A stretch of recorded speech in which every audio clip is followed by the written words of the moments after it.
So in this video, we're going to quickly review the Christian monotheism topic. So remember, this includes the views that there's only one God, the omnipotent creator and controller of all things, who is transcendent and unknowable. So let's start with Christian monotheism. Of course, monotheism means one God.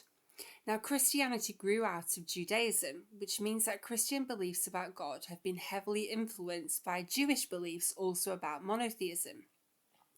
Now, it was clear, though, from the very early books of the Old Testament that ancient Judaism emerged from a belief system that was known as henotheism. This is when there were believed to be many gods, but only one that you worship. Evidence for this can be seen in the famous text of the Ten Commandments, which states, "I am the Lord your God, who brought you out of Egypt, out of the land of slavery. You shall have no other gods before me." The development of Judaism into the truly monotheistic religion that it became can be tracked through the Old Testament. By the time of Prophet Isaiah, from the end of the 800s into the 700s BC, Judaism seems to have been totally monotheistic.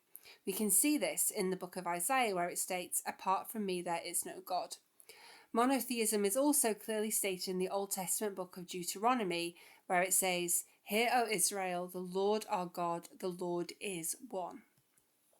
In Judaism, the belief in one God was clearly connected to ethics and morality. There is only one God, and so the rules about right and wrong given by God must be obeyed. The keeping of the ethical commands given by God is also linked to the covenant established between God and the Jewish people. As God speaks to Moses on Mount Sinai at the giving of the Ten Commandments, he says to Moses to tell Israel, "If you obey me fully and keep my covenant, then out of all nations you will be my treasured possession. Although the whole earth is mine, you will be for me a kingdom of priests and a holy nation." Jewish beliefs about ethical monotheism clearly impacted on Christianity, since, of course, Christianity grew out of Judaism and Jesus himself was Jewish. So this background material about Judaism and the Old Testament is really fully relevant.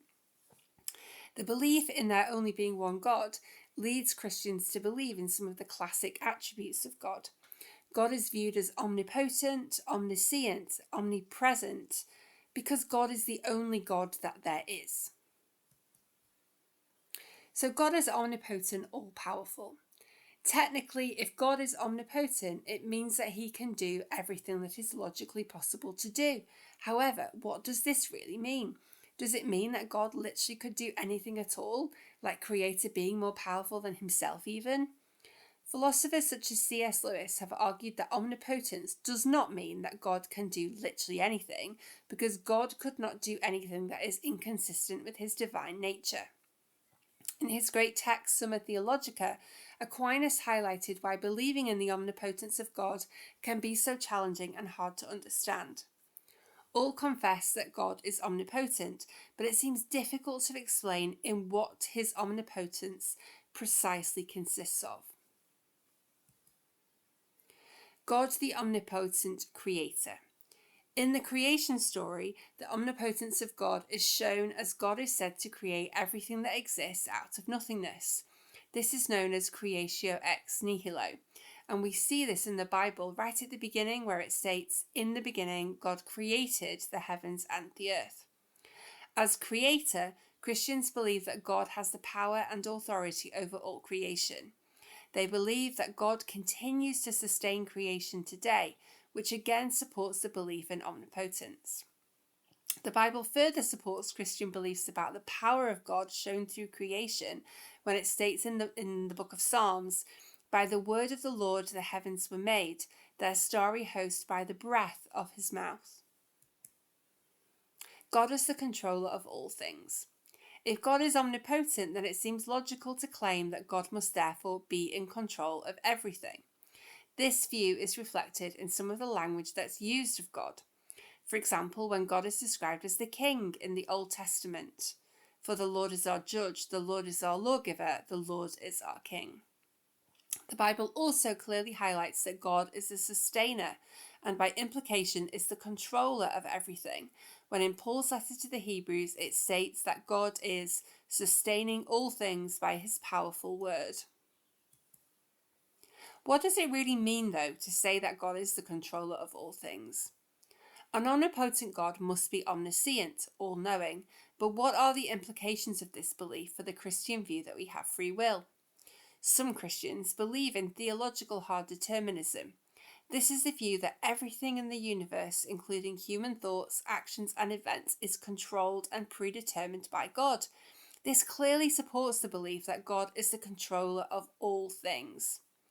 Theological hard determinists argue that our apparent choices and decisions are just an illusion, as everything is actually controlled by God. God is transcendent and unknowable. So Christianity teaches that God is transcendent and unknowable. Transcendent is the idea that God is beyond space and time, and therefore is beyond all human understanding. Perhaps the clearest example of God's transcendence is found when God defines himself in this very mysterious way to Moses: I am who I am. This suggests that God cannot be defined in human terms. He is just God. He is unknowable, transcendent, and one.